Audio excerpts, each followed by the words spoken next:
Welcome to our channel Never Ending Creations. The agenda of our channel is to share knowledge. ఏ విధంగా current affairs లాగేషన్లకు సంబంధించిన bits ఉన్నవి, ఏ విధంగా మనం మార్కులను సాధించవచ్చు, ఏ విధంగా మనం గెయిన్ చేయవచ్చు అని కూడా మనం చూద్దాం. ఇక్కడ 4/8/2016 భూమిని పోలిన అవశ్యోగ పరిస్థితులున్న 20 గ్రహాలకు శాస్త్రవేత్తలు గుర్తించారు. సౌర కుటుంబానికి వెలుపల నాసాకు చెందిన కెప్లర్ వ్యోమనౌక కనుగొన్న దాదాపు 4000 గ్రహాల్లో ఇవి ఉన్నవి. ఇక్కడ చూడండి, అడుగుతాడు భూమిని పోలిన అవశ్యోగ పరిస్థితులున్న 20 గ్రహాలకు శాస్త్రవేత్తలు గుర్తించారు. ఎన్ని గ్రహాలను గుర్తించారని అడుగుతాడు. ఎన్నండి? 20 గ్రహాలను మనం గుర్తుపెట్టుకోవాలి. తర్వాత సౌర కుటుంబానికి వెలుపల నాసాకి చెందిన కెప్లర్ వ్యోమనౌక కనుగొన్న దాదాపు 4000 గ్రహాల్లో ఇవి ఉన్నవి. ఏంటండి? 4000 గ్రహాల్లో ఇవి ఉన్నవి. తర్వాత 4/8/2016 తొలిసారిగా చంద్రుడిపైకి ప్రైవేట్ వ్యోమనౌక పంపుతున్న సంస్థ అడుగుతాడు. ఏమిటండి? వ్యోమనౌక పంపుతున్న సంస్థ మూన్ ఎక్స్ప్రెస్. ఏంటండి? సంస్థ మూన్ ఎక్స్ప్రెస్. వెనక భారతీయ అమెరికన్ కృషి దాగి ఉంది. డాక్టర్ బర్నీ పేల్, డాక్టర్ బాబా రిచర్డ్స్తో కలిసి 2010లో మూన్ ఎక్స్ప్రెస్ను స్థాపించారు. ఇది అడగచ్చు, మూన్ ఎక్స్ప్రెస్ని ఎప్పుడు స్థాపించారు? 2010. మూన్ ఎక్స్ప్రెస్ని ఎవరు స్థాపించారు అని అడగచ్చు. బార్నీ పేల్, డాక్టర్ బాబ్ రిచర్డ్స్లో. ఇటువంటి బిట్లను కొంచెం క్షుణ్ణంగా చదివినట్లయితే మనం దాని యొక్క ముందుకు వెళ్ళి మంచి మార్కులను సాధించవచ్చు.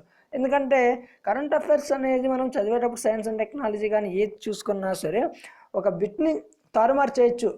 తారుమారు చేసినప్పుడు దాన్ని మనం బాగా గుర్తుపెట్టుకోవాలి. తర్వాత 12/8/2016 ఆస్ట్రేలియా జాతీయ విశ్వవిద్యాలయం పరిశోధకులు సరికొత్త పదార్థాన్ని రూపొందించారు. గ్రాఫిన్ ఆధారంగా రూపొందించిన ఈ పదార్థం ఎన్నో సరికొత్త వస్తువుల తయారీలో విప్లవాత్మక మరియు పరిమాణాలకు దారితీసే అవకాశం ఉందని భావిస్తున్నారు. తర్వాత 16/8/2016 ప్రపంచంలోనే మొట్టమొదటి క్వాంటమ్ కమ్యూనికేషన్ ఉపగ్రహాన్ని చైనా ప్రయోగించింది. ఇక్కడ చూడండి, క్వాంటమ్ కమ్యూనికేషన్ ఉపగ్రహాన్ని ఎవరు ప్రయోగించారని అడుగుతాడు. ఎవరండి? చైనా. దీనివల్ల ట్యాపింగ్ వంటి ఇబ్బందులు లేని కమ్యూనికేషన్ వ్యవస్థను సిద్ధం చేసుకోవచ్చు. తర్వాత 21/8/2016 వచ్చే సూర్యుడిపై విస్తృత పరిశోధన కోసం ఆదిత్య వెల్వన్ ఉపగ్రహాన్ని 2002లో ప్రయోగించినట్లు భారత అంతరిక్ష పరిశోధన సంస్థ ఇస్రో తెలిపింది. చూడండి, ఆదిత్య వెల్వన్ ఉపగ్రహాన్ని ఎప్పుడు ప్రయోగించినట్లు తెలిపింది? 2020. 2020లో ప్రయోగించే ఉపగ్రహం ఏందని అడుగుతాడు. ఆదిత్య వెల్వన్ అనేది మనం బాగా గుర్తుపెట్టుకోవాలి. తర్వాత 24/8/2016 ప్రపంచంలోనే అతిపెద్ద విమానంగా ప్రసిద్ధిగాంచిన ఎయిర్లాండర్ 10 ప్రమాదానికి గురయ్యింది. తూర్పు ఇంగ్లాండ్లో ల్యాండింగ్ సమయంలో స్వల్పంగా దెబ్బతింది అని అడుగుతాడు. ఎయిర్లాండర్ 10 ఎక్కడ ప్రమాదానికి గురైంది? తూర్పు ఇంగ్లాండ్లో ల్యాండింగ్. ప్రాంతం అడగచ్చు, దేశం అడగచ్చు. అది ఎక్కడ అనేది కూడా మనం ఏ సమయం దెబ్బతింది అని కూడా మనకి అడిగే అవకాశం ఉంది. కాబట్టి కొద్దిగా జాగ్రత్తగా చదవాలి. తర్వాత 24/8/2016 జలాంతర్గామి ద్వారా ప్రయోగించే క్షిపణిని ఉత్తర కొరియా పరీక్షించింది. జపాన్ దిశగా 500 కిలోమీటర్ల మేర పరీక్ష చేపట్టింది. తర్వాత 28/2016 గురుడి చుట్టూ పరిభ్రమిస్తున్న జూనో వ్యోమనౌక తొలిసారిగా గ్రహానికి చేరుకోగా వచ్చి వెళ్ళింది.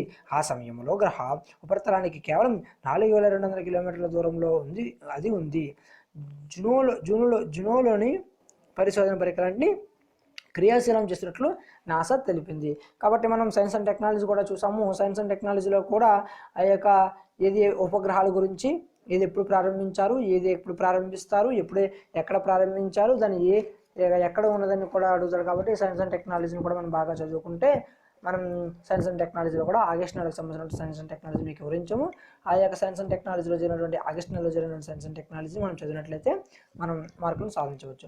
తర్వాత ఆగస్టు నెలలో జరిగినటువంటి మరొక విశ్లేషణ ఎకానమీ గురించి చూద్దాం. ఎకానమీ పరంగా ఏ విధంగా బిట్టిస్తాడు, ఒక బిట్ అయినా మనకు వస్తుందంటే 2016 జరిగినటువంటి మనం కరెంట్ అఫైర్స్లో చూసుకున్నట్లయితే 2016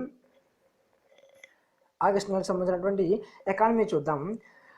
3/8/2016 రాజ్యసభలో వస్తు సేవల జిఎస్టీ చూసుకోండి. చాలా మస్ట్ దీని గురించి అడుగుతాడు కంపల్సరీ.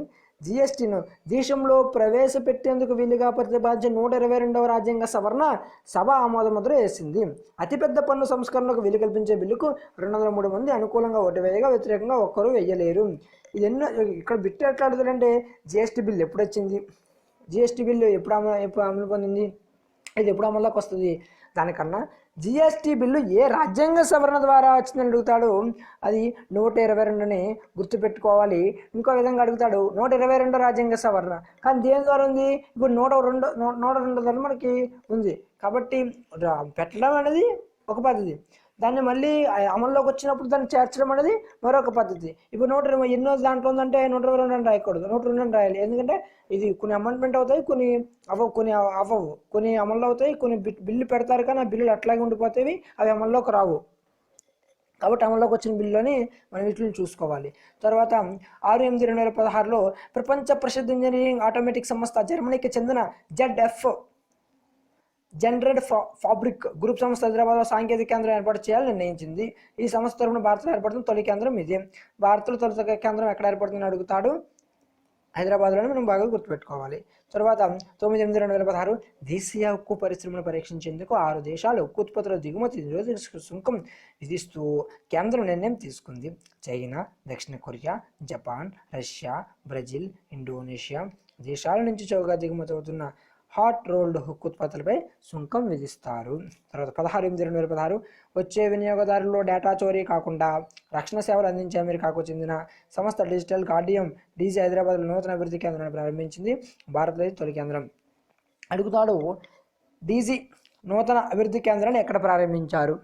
ఎక్కడండి? హైదరాబాద్. కాబట్టి ఇప్పుడు మీకు సైన్స్ అండ్ టెక్నాలజీ అదే ఎకానమీ అందించాము.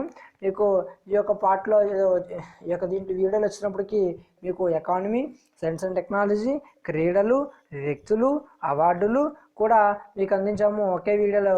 అందుకు ఒకేసారి కాకుండా అన్నీ ఒకసారి చదువుకుంటారు. ఆగస్టుకు సంబంధించిన వీడియోస్ మేము నెవర్ ఎండింగ్ క్రియేషన్స్ వారు మీకు అర్థమయ్యే విధంగా కొన్ని ఎక్కువ కాకుండా అందులో జరిగిన బ్రీఫ్గా మేము మీకు అందించడం జరుగుతుంది. కాబట్టి వీటిని చూసుకుంటే మనకు వీటి నుంచి ఒక బిట్టిన వస్తుంది. కాబట్టి మనం అన్ని చదవడం కన్నా బ్రీఫ్గా ఏదైతే మనకు ఉందో సంఘటనలు మీకు అవి అందిస్తున్నాం మేము నెవర్ ఎండింగ్ క్రియేషన్స్ వారు. కాబట్టి మీరు బాగా చదువుకొని మంచి మార్కులు సాధిస్తారని ప్రతి ఎగ్జామ్లో అని మేము ఆశిస్తూ ఉన్నాము.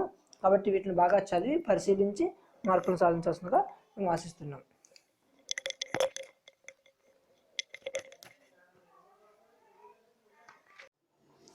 Thanks for watching video. Please subscribe our channel if you like.